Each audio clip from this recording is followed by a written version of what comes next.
Right. Hi. Good afternoon from Dubai, which is where I am currently. 49 degrees heat out there, so not very comfortable. But good morning to people from the United States and that part of the world. Uh, Good early afternoon to people in the UK. Good evening to everybody else. Um, so, thank you very much for the opportunity to try and talk about a topic which is personally a very dear one to me. And let me explain why that is so. When you see the topic that we have framed today, it is around the issue of trying to say that is African infrastructure as a sector an attractive investment opportunity, or is it just a very, very complex challenge that is best left untouched?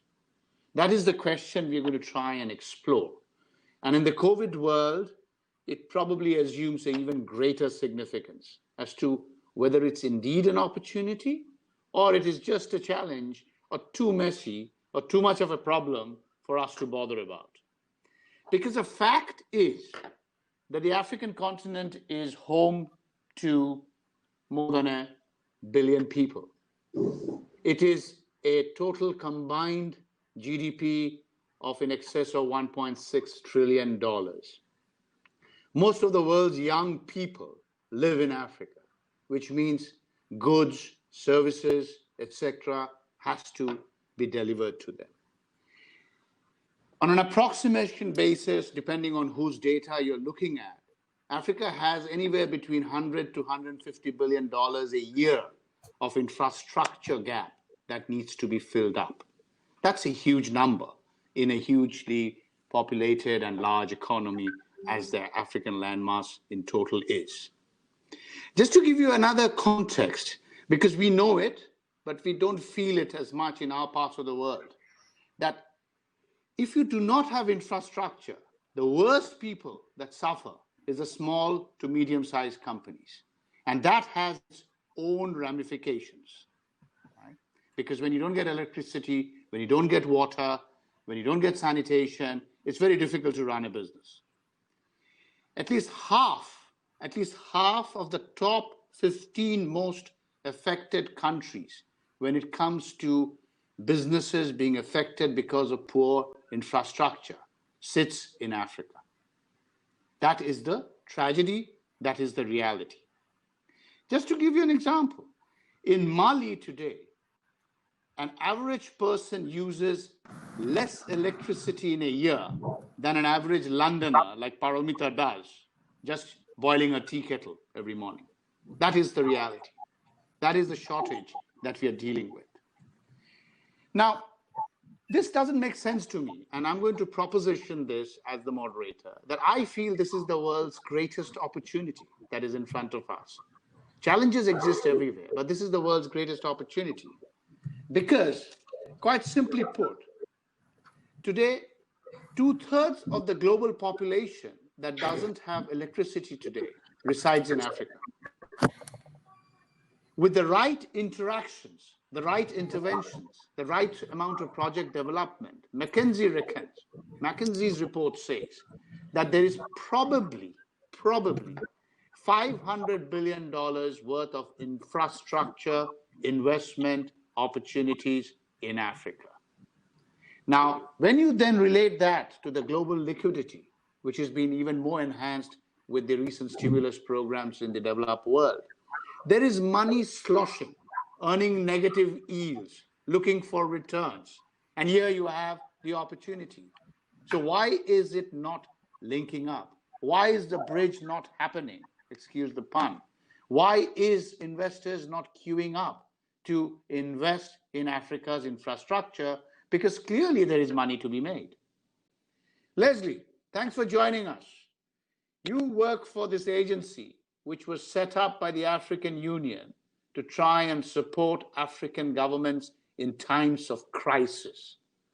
What bigger crisis can there be than this crisis that we have heard and seen for generations, the crisis of poor infrastructure.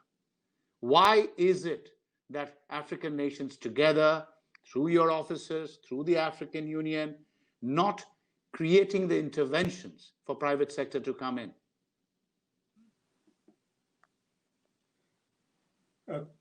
Good afternoon, Sanjeev, and thank you very much for that. I think you could be on mute.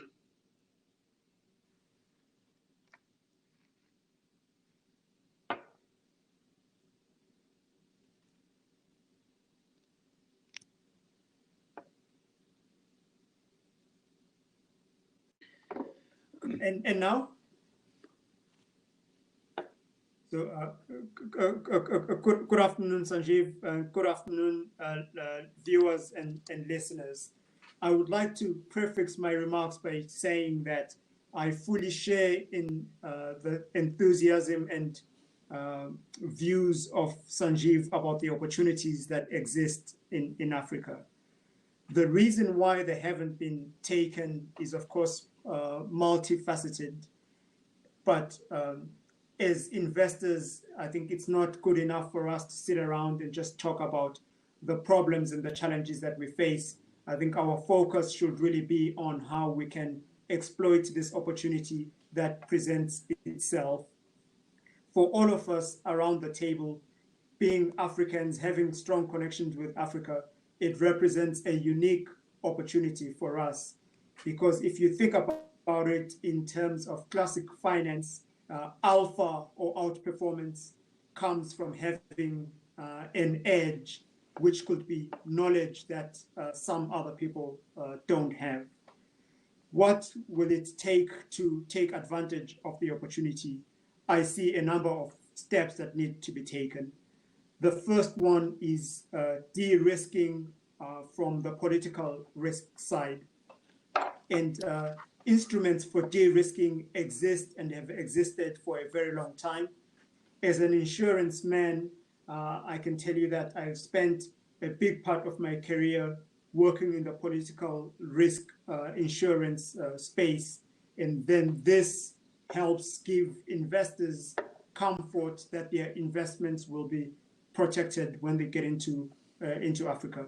So we need to think about systematically de-risking these investment opportunities. Secondly, maybe to talk about the financing of these investments. We obviously all know about the opportunities that exist for international financing opportunities. So I will not spend a great deal of time on those because there are people on the panel that I'm sure will go into a lot of detail. But I will focus on the domestic investors because we have a domestic pension industry, a domestic insurance industry, and all these are potentially large investors. And the reason why they don't invest, I think, is that firstly, the legislation and the regulations are not permissive.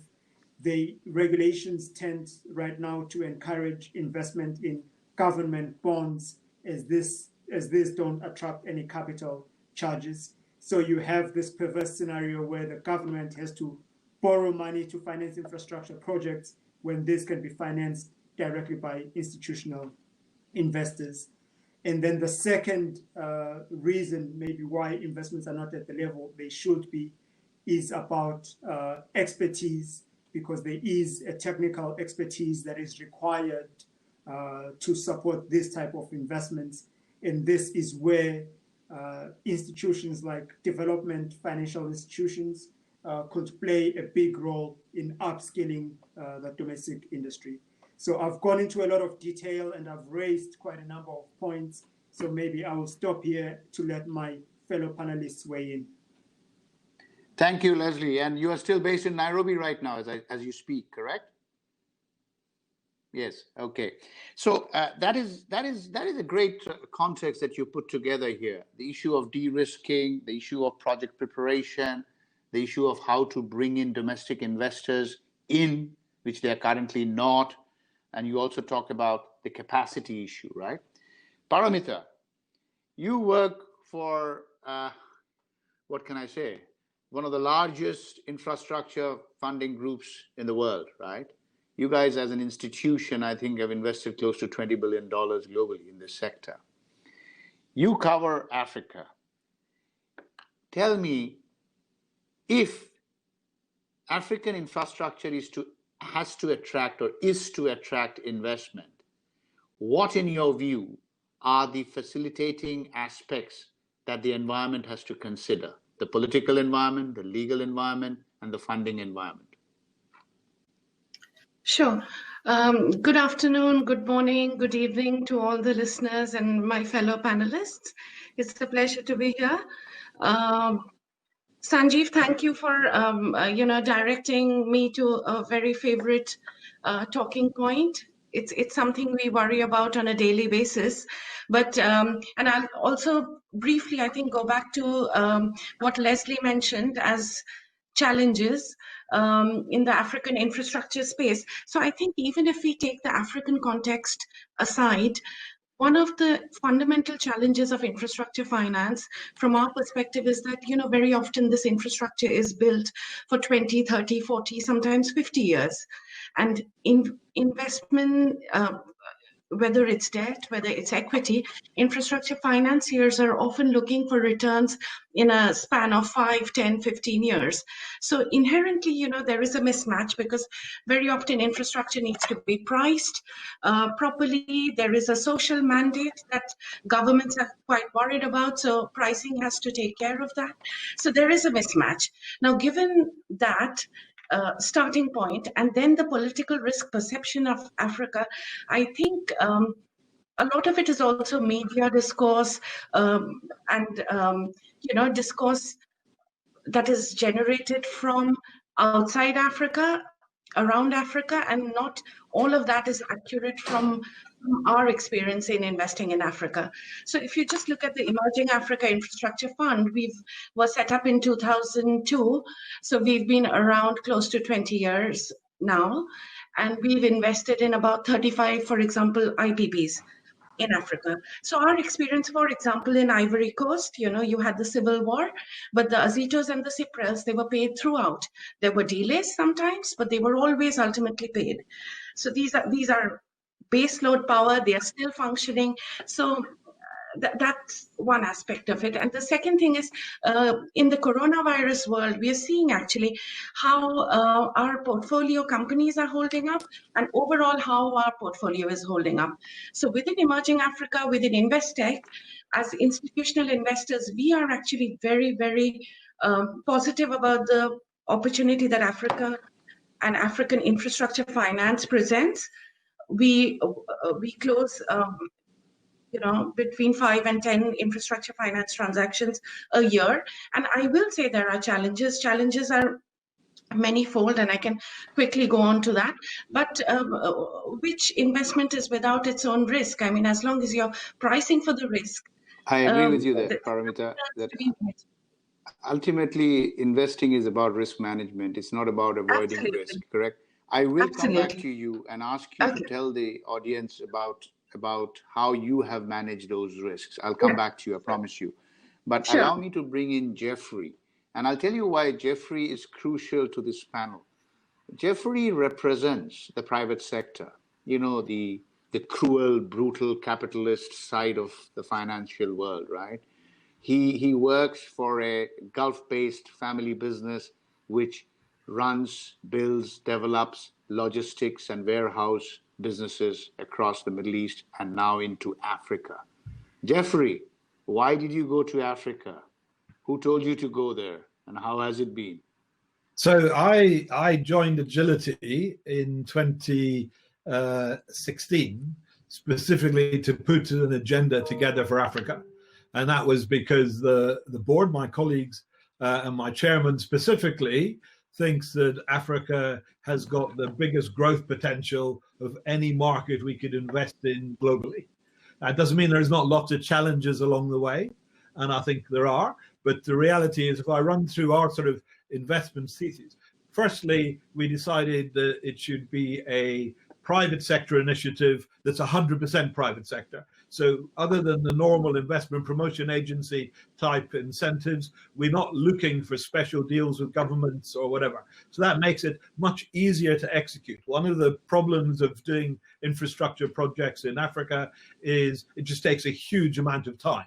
Whereas if you're self-funding as we are, and you've got your own agenda and it's a private sector initiative, then an awful lot of the delays that are normally involved in execution can actually be mitigated. And you can, but for us, we buy a piece of land, 500,000 square meters on average. So that's about 80 football pitches, to give it some perspective, and we build warehouses. So it's not a sophisticated business. It's a very simple business, and it builds warehouses that are then a platform, an infrastructure platform for packaging, processing, manufacturing, storage, distribution. We just build the infrastructure. What it enables the country to do is, firstly, it's a step up for SMEs to be able to access proper international standard infrastructure to grow and develop. And raising capital for SMEs is terribly difficult. So we take that capital requirement away from them. And then for multinationals, we've been hugely successful as a very easy and quick stepping stone to get into market. So you come to us, we've already built the infrastructure. I'm not waiting for you to give me an order and then 2 years later I'll build you your warehouse. The warehouses are ready to go. So we fund them, we buy the land, we fund them, and then we use them as a platform that enables the company. So, for example, we just moved in a very large multinational that had an original plan to go into Africa. They wanted to go into the Ghanaian market. They were expecting to spend $8 million going into the Ghanaian market to build a production facility. And they thought it would cost them $8 million, and more importantly, 3 years before they could sell any product. They came into one of our ready-built warehouses. They were able to execute exactly the same business plan for about $1 million instead of $8 million. But more importantly, were set up and operational in 3 months because they signed the lease. We gave them the keys. The following Monday, they started putting their equipment together. And 3 months later, they were selling product. So what we're doing is building this little niche in infrastructure. So all of Africa's infrastructure needs to be done, but we're specializing in something that we think we understand, that we're very good at. It's not rocket science, but I think the lesson for the panel is probably interesting in that we specifically came up with a strategy that doesn't involve huge amounts of interaction with government, doesn't involve government bank guarantees and government finance. It's something where the execution is in our own hands. So whereas, and Sanjeev, you know this, and Perimeter, I mean, the reality is anywhere else in the world, when you build something, in Africa, it will take 3 times longer to actually build than it does anywhere else in the world. So hopefully by keeping it all in-house, we can mitigate those risks. So Jeffrey, the last thing, which we're fighting with, but making progress on, is it's more expensive to build in Africa than it actually is anywhere else in the world. So if I look at my warehouses, we started off when we first built the first one, and we've got a network developing across the continent. When we built the first one, it was $650 a square meter. Now we're down to $400 a square meter, just by getting better at what we're doing. And hopefully, as we build more and more, and we template what we do, and we understand the process, we'll be able to bring that price down. So it's really, I think, the challenge for investing in infrastructure in Africa is constrained by 3 things that need to be fixed. One is the perception of risk. People perceive it as much riskier than it actually is in reality. Secondly is the length of execution it takes to actually do a project. And then thirdly is the cost is more expensive than doing it in other markets. So those are the 3 key areas that need to be addressed to start dealing with the infrastructure shortage. Okay, Jeffrey, thank you for that, because I really want the audience to understand 2 or 3 very, very critical things you mentioned. And I think you inspire us, you and your group inspire us, because you have put your own money where your mouth is. You haven't gone and tried to borrow money or create incentives for yourselves to make an investment happen. You believe in the basic principle principle, don't you? That if you can build, people will come because there is a need, right? It reminds me a bit of the multi-choice business model from South Africa many years back, where they built cable TV networks across Africa when everybody thought that there is no demand for it, right? So I think you epitomize that, your group epitomizes that Africa needs logistics support, Africa needs warehousing support. Let's not worry too much where the demand is going to come from. Let's go and build and let's learn on the way. So your story needs to be repeated all the time. But a big issue that very often confronts investors is the legal environment, the enforceability of agreements, the differences in laws, the challenges between tribal law and constitutional law sometimes. How does concessions get given? The procurement processes, how transparent are they? We have in the panel Kenza. Kenza is a partner with Dentons in Casablanca, Morocco. And I'm reliably informed Morocco is officially part of Africa. So that's why we thought we will get Kenza's perspective. I'm just joking, Kenza. So Kenza, please tell us, from a legal point of view, from a lawyer's point of view, how do you manage an investor's fear about these things? Can't hear you. Thank you, Sanjeev. Good afternoon, everyone. So Can't hear you, Kenza. I'm sharing all the thoughts that have been shared by you mentioned the financial gap that is remaining here in Africa, and even if I think that we can be proud that we have done a lot of things for the past. Kenza, I'm not sure whether everybody can hear you. I can't hear you. Really? Okay, for some reason I can't hear you. Sorry about that. Just say what you did just now. I could hear you just now. And now? No.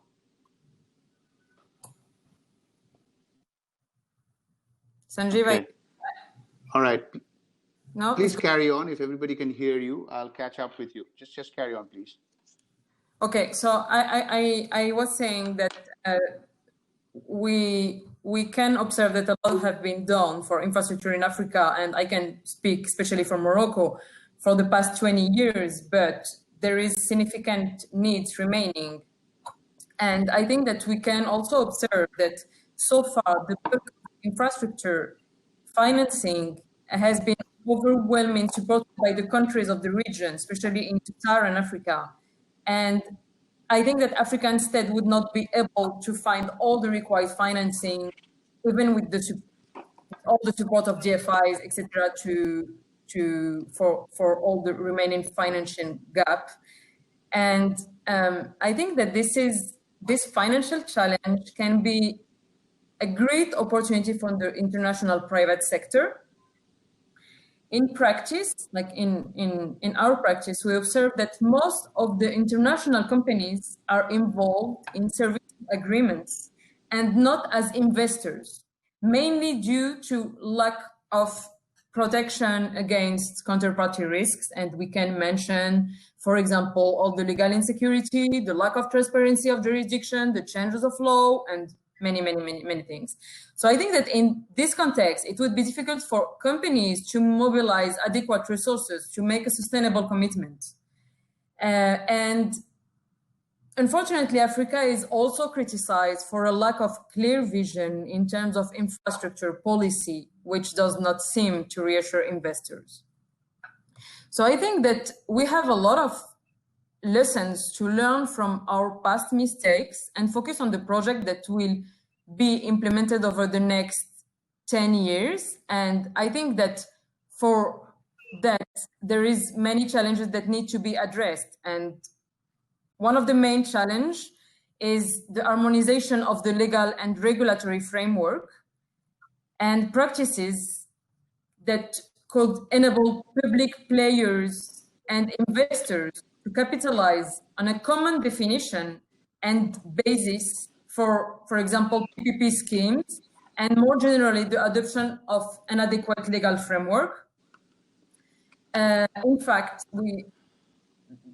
such certain sectors of economic activity like agriculture, transport, green infrastructure, construction need to be updated and have to update their regulatory framework in order to encourage investment. Tax incentives will also be a decisive factor for the implementation of a recovery plan, and especially a green recovery plan. And to generate the revenue that will enable to finance these incentives, I think that the state, all the African states, will have to implement a far-reaching tax reform that would essentially revolve around carbon pricing, for example. Okay. I think that we could also optimize, and I think that Leslie mentioned it, the expertise of public authorities, and we need to plan and to improve the transfer of competences. Kenza, sorry to interrupt you. You're talking of a grand vision. You're talking of African countries getting together and creating an environment, be it for carbon credits, be it for developing a better legal environment. Now, we have had glimpses of that. We have seen efforts being made to create this common platforms, but it just doesn't sort of happen. Now, I want to move to Paramita because I was half tempted to come to Leslie, but I'll come to Paramita to set some context here. So Paramita, we are not operating in a perfect world. We can accept that, right? From everything we have heard, we have accepted. So how do you manage these issues? Give us an example of a successful PPP that you did, where you had to handle these matters around because by the way, the one thing you did say is risk, because data shows that project finance defaults in Africa, actually default rates, are one of the lowest in the world. That's correct. One of the lowest, which means the credit risk is not that high. So how does that happen? It can't happen in vacuum. Tell the audience a little bit about your projects. Yeah, and also thanks, Sanjeev. Also flowing from what Kenza was highlighting, I think in our experience, we've seen that regulatory environment, legal framework continues to be one of the most important challenges in the various African jurisdictions. And having said that, I would say that if there's political will, we've seen dramatic changes in a span of, say, 4 to 5 years, which is actually not that long. I mean, there are several projects that we have financed which are first IPPs in those countries. So having a whole conversation around how risk allocation should work, what should sit with the government, what should sit with the utility company or the off-taker, and what should be with the private sector. It's a long conversation. It takes years sometimes. But a few examples I would like to give, just practical examples of things we've achieved in the last 5 to 7 years, is if you look at Rwanda, Rwanda really has shown a lot of commitment and leadership in how to channelize investments or attract investors into looking into power assets or even roads, transport, telecom.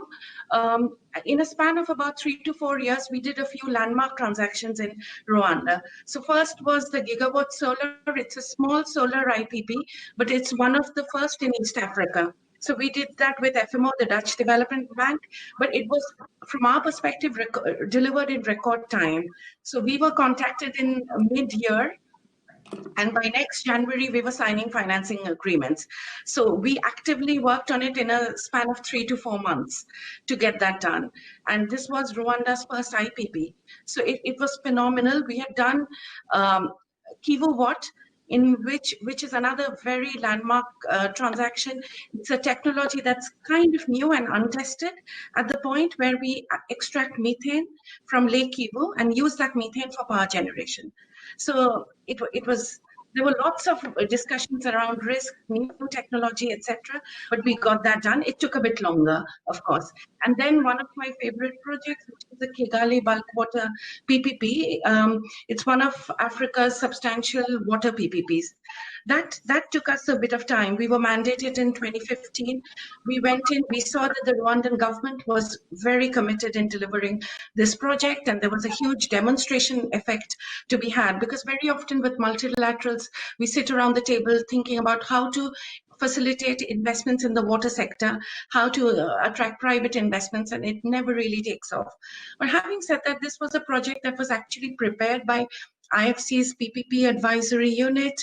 Now I think they're reorganizing themselves into the upstream division, but basically organizing the documents, the ENS, deciding the technical parameters for selection of the operator.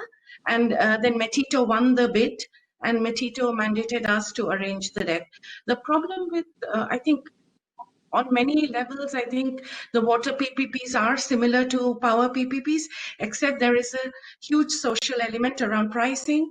You have to, the regulator is uber sensitive about pricing. And if your power bills are not paid, lenders often would ask the power plant to just stop supplying. You shut down the plant, then you get paid.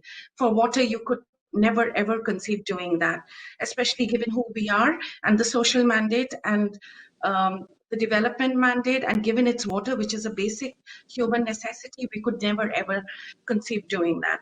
So I think the challenges are around these aspects. We got it over the line. It took a couple of years. It was meant to go live in May this year. It's slightly delayed because of COVID. We hit financial close in December 2017. So it was Paramita, a rough years. you touched on three very key issues here, right? I don't know whether you realize the issues you touched on. One is that DFIs and institutions has to play a role in project preparation, right? And project development. Because projects are not there to be just plucked. The opportunities exist, but project development has to happen. You also touched on the need for long-term financing, a long-term horizon towards financing, right? And you also talked about pricing. The pricing has to be appropriate so that there is no political backlash. Leslie, I want to move to you, right? Because you also said that how do we attract domestic investors to come in, right? You also talked about capacity constraints being a big problem. We already have a question in the chat box that what about governments or corporations issuing long-term bonds as a way of funding infrastructure? From your point of view, and you're an ex-insurance man, tell us, how can private sector capital flow into Africa? How will you de-risk it for them? What's your role in it? How do you see the de-risking happening? So I really like what Paramita said about the difference between perceived risk and actual risk, because it's from this mispricing of risk that as an investor you're able to generate outsized returns. So when you also touched on it, Sanjeev, when you asked the question in terms of why is it that we don't see many projects in Africa, I think it's to do with the mispricing of risk, because if you're evaluating a project using discounted cash flows, if your discount factor is incorrect, then the project is going to be a negative NPV project and will never go ahead. Coming back directly to what you've asked me about the financing, I like the idea of long-term project bonds, because also in the insurance industry, we generally invest for the long term. And one of the challenges that we face is that in Africa, there aren't enough long-term instruments. If you think about it, if you're selling a life insurance policy to somebody that's 30, 40 years old, and you expect them to live for another 40, 50 years, there isn't an instrument that can give you an investment horizon that is that long. So I see that the packaging of long-term investment instruments helping to solve both the financing quandary, but also solving what is a substantial problem for the insurance industry as a whole. However, when it comes to financing, we need to talk about the elephant in the room, which is currency. So if you have a long-term instrument and people are uncertain about the volatility of the currency, then they will start to push the promoter of the project to take out financing in US dollars, in pounds, in euros. But then this doesn't solve the currency problem because it just pushes them to somebody else, because then you have this operator that sells their product in the local market, receives local currency, but then has a long-term obligation to pay in foreign currency. So then this causes a mismatch in the financing. Finally, in terms of what we can do, there is no magic answer. I think we have all touched on the points here, that we need to work on the project preparation part. We need to crowd in domestic investors on the investment side. We need to also have a very stable legal framework, as it were, that will give people the right level of comfort. And to close on a positive note, because I want to be very optimistic, I think whoever solves all of this will be generating outsized returns for their investors for a very long time. And naturally, I hope it's me. Okay, fantastic, because that gives me the cue to come to Jeffrey, because as I told you, Jeffrey doesn't do anything for free, right? He likes to make money, right? Now, Jeffrey, when you are operating in Africa and you're using, as you said, self-funding, what's your return expectations? How are you managing the issues around currency and sometimes even just the repatriation challenges of the currency, right? How do you deal with the legal issues around getting land? Give us some practical experiences. Let the people hear from you how it is to actually operate there. So in the last 2 years, I've bought 2 million square meters of land or thereabouts in Mozambique, Ghana, Nigeria, and Cote d'Ivoire. The first sort of line in the sand is we won't start investing in the land until we've got all the planning, all the local permissions in place, and a title deed. It amazes me how many companies, large companies I come across, who are in the countries we're in and have started building and doing everything and still don't have their title deeds. So we've got our DUAT, we've got our ACD. So first step is secure the title deed and be 100% comfortable that it's genuine, it's registered, it's gazetted, and there's no issues around the land. So Nigeria, we've had a little process that we're sort of going through, as you do in Nigeria, but I'm comfortable we'll get that sorted quickly. But on the back of Ghana, Mozambique, Cote d'Ivoire, having got the title deeds and what we classify as clear title, we then start investing. Fully developed, each of our projects is about $250 million. Okay, and we develop in phases. So we take a judgment on what we think the market is. We build the first phase. You put tenants into that, and then you keep adding phases until fully developed. Our template would have about 250,000 square meters of warehousing on it, and maybe 100 different customers doing business. So from a risk perspective, you've got quite a big mix of customers, so you're not reliant on one source of income. Our biggest customer today is 10,000 square meters. So we go right down for SMEs to 1,000 square meters. On the deposit perspective, we actually simplified the whole process. Historically, to lease a warehouse in Africa, you've got to mortgage your children, sign a 5-year lease, and it's incredibly encompassing. We say you pay 3 months deposit and we give you the keys. That's partly driven because we have more demand than supply. So the reality is, if you're in default, I've got 3 months to get you out and move somebody else in. That sort of works. So far, we've had no issues on that. So part of what we're doing is simplifying that process from a legal perspective real easily. You pay 3 months, you sign a lease, you get the keys, you can move in on Monday. That especially is very good for SMEs, but interestingly also a big attraction to multinationals. Also because we're a large warehouse park, we enable you to expand your space and reduce your space very easily. So if business is going well, you can take another warehouse and another warehouse and another warehouse. And then if business starts going badly, you can give some back and give some back and downsize until your business starts growing again. So it's all about flexibility in the market from our perspective. So we very much see it. I mean, warehouse sounds an incredibly boring end product, but the reality is it's just a platform that enables business to happen. And the SLAs that we set are really simple. The power never goes off. The IT is fast and reliable, and you're in a secure environment. And actually, so Jeffrey, that in itself is a massive selling point to both SMEs and multinationals. Jeffrey, that's great. You touched on the fact that there is need to phase things in so that you can be adaptable, right? You talked about having a diverse customer base, which reduces your risk. You also talked about creating affordable payment plans so that the demand, which is clearly there, can be supplied to, right?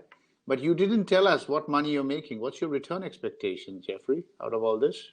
So we want a 15% IRR on the project. Now, our sort of our vision, if you like, is stronger than our return on investment. So we think there's a niche opportunity over the next 5 years in Africa to build a network of large warehouse parks that are all exactly the same standard, offer the same sort of waste management, environmental, carbon footprinting, etc., to our customers. And that a big customer demand is that currently, if you're a multinational in multiple countries, you have up to 50 plus different lease arrangements for different countries, etc., etc. We think there's an opportunity to be a first mover in that market, saying, great, you can sign a lease with agility. Currently, you can come into 4 countries, but arguably over time, we'll be in all the major markets in Africa, and you'll be able to operate through one landlord in maybe 20, 30 countries. So we have a minimum threshold now. We definitely have a long-term vision of where we want to be in 10 years and 20 years' time. And I think that's an important part of investing in Africa because you get highs and lows along the way. I think because we're going into multiple countries, the reality is, again, you mitigate risk. If there's a problem in one, then the rest of your portfolio is doing okay, and they all can sort of bubble along. But the overall trend is very positive. From a currency perspective, which was the other point you mentioned, Sanjeev. So we currently do everything in dollars and dollar-related leases. But the reality is, as each project gets more developed, there will be a point in time in the development of each project where we refinance that and flip it into local currency to de-risk the currency issue. So we run an exposure currently that if there is a massive devaluation in Nigeria, all my local customers come along and say, actually, the dollar is so expensive now, we can't afford to pay you anymore. And we're aware of that risk. So over time, we'll actually move either all or a proportion of the funding on each location into local currency. Good. Again, that adaptability issue. Let me slightly move on from the mainstream infrastructure to what Africa is having to confront, and that is the issue of climate change, right? I mean, Africa is affected in many ways with the climate change, and we also know that it's the fragile states that suffer the most because they don't have the ability to create the interventions. Kenza, I want to come to you because you've been doing some great work around this whole renewable agenda, sustainable infrastructure development. Morocco indeed has been a champion in that regard. How do you see this positioning itself in the minds of policymakers and investors? Thank you, Sanjeev. Sanjeev, please give me 1 second. I just want to jump on a very important point on my view, and I think that it has been mentioned by all the other speakers, and I'm listening to you all as operators, and I just want to insist on the point that I think that it's necessary for the development of infrastructure in Africa that all the public policies be aware that we need to change to and to harmonize the legal framework. As for example, we can see it from our perspective, and I will focus on sub-Saharan Africa and French-speaking countries. We can see in our project finance projects and our PPP project that there is a lack of visibility in the legal and regulatory framework in Africa. For example, in Morocco, we have adopted the new PPP law in 2015, and we have amended it last year, and we are still waiting for the decree of applications to be for next year. And I think it's the same. I know that in Senegal, they are contemplating to adapt and to amend their PPP law. It's the same for Cameroon. So like we are still waiting for a new uniformization of all the legal framework. And I think it can be a bit difficult, and it not very satisfying from an investor perspective. So I think that we should benefit from the expertise and the existing laws in Europe, in Middle East, and like, for example, I used to work on many PPP projects in Turkey when I was based in Paris. So I think that in Africa we have a big opportunity to benefit from all the advantages and the inconvenience of the historic of the project finance and the PPPs project in Europe and the rest of the world. So we need to identify some basis and common definitions, and we need to adopt an adequate legal framework. And on another point that we as a lawyer are struggling with is that case law is, unfortunately, in Morocco and in Africa in general, and here again I'm speaking I'm focusing on French-speaking Africa. Case law is scarce. So, for example, here in Morocco, in our practice, regularly we are basing our interpretation on French case law, and this is okay because in Morocco the legal system is an heritage from the French law as a Napoleonian code, but we need to have a better access to the resources, and we need to create our own case law. We need to create our own principles, our own basis. We have, I don't know if you've heard about it, but it's linked to CFC, but we are promoting a new arbitration court here in Morocco. Unfortunately, I have forgotten the name. It's linked to CFC. That's a shame. Sometimes I have some problems with names, but it's a bit a shame.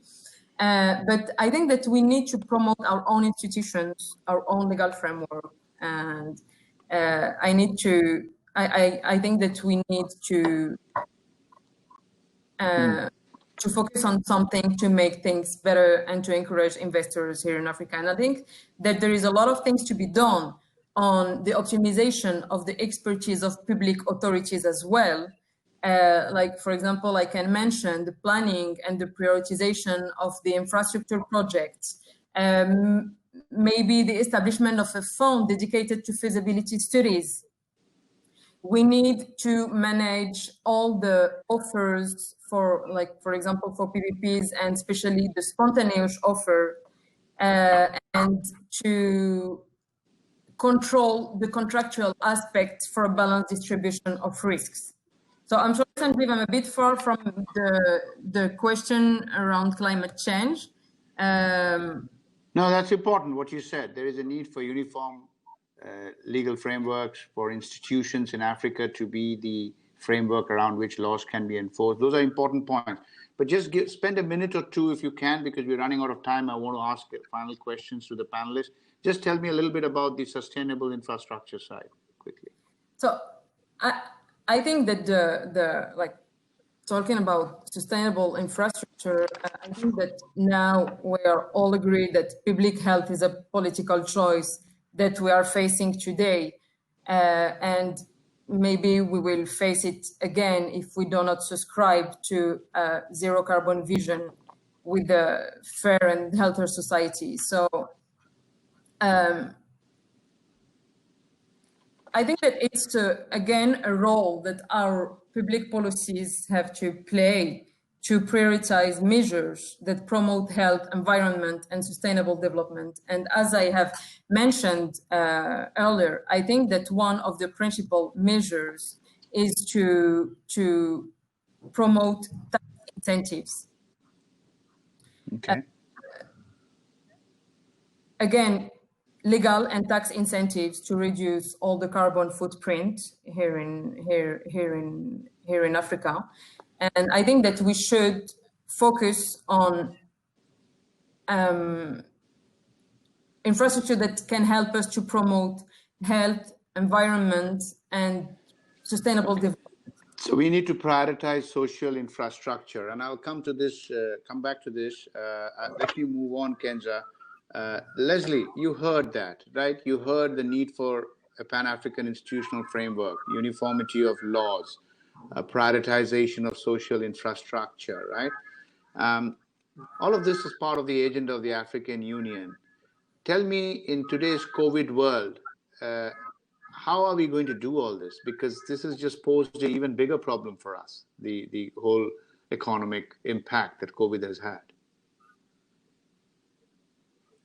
I think there is no doubt that COVID has set us back. I think depending on which statistics you look at, it could be an economic impact that could last decades. However, it doesn't take away or diminish my optimism at all.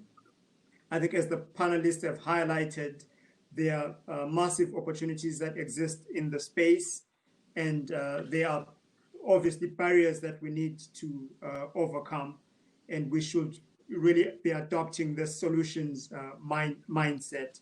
If you think about the barriers, like on the perception of risk, like on the costs, on the regulatory issues that need to be resolved, as Kenza just highlighted.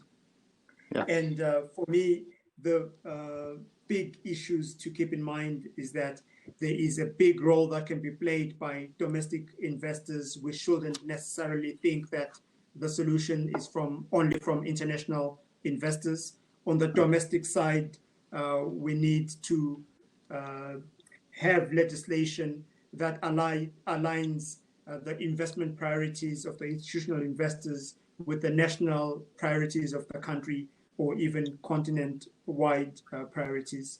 One thing that we haven't mentioned, I think that is important to keep in mind, is the fact that Africa benefits from a huge diaspora in countries like the Gambia.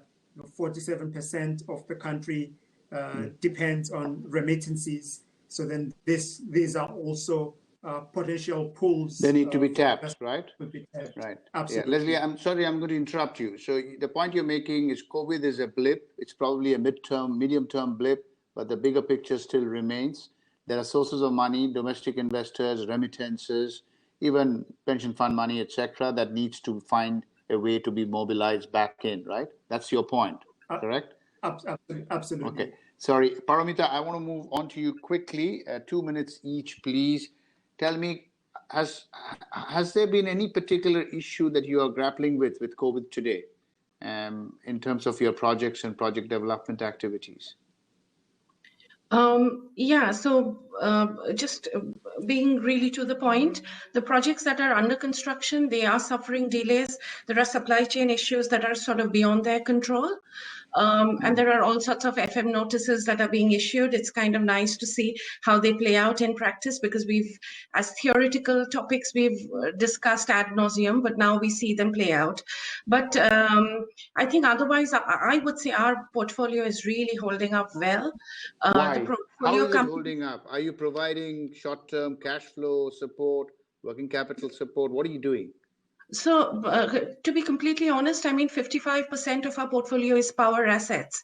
And I think COVID actually underlines the importance of having cheap, sustainable baseload power, good telecom infra. So I think COVID has actually highlighted how much good infrastructure, which is appropriately priced and financed, of course. If the structuring is sound, I mean, we are not really into restructuring discussions yet, to be more specific. So they're really holding up well. But I would like to just take one more minute and say that, you know, it's not all doom and gloom, even outside the COVID, keeping COVID aside. 10 years ago, we were talking about getting generation assets.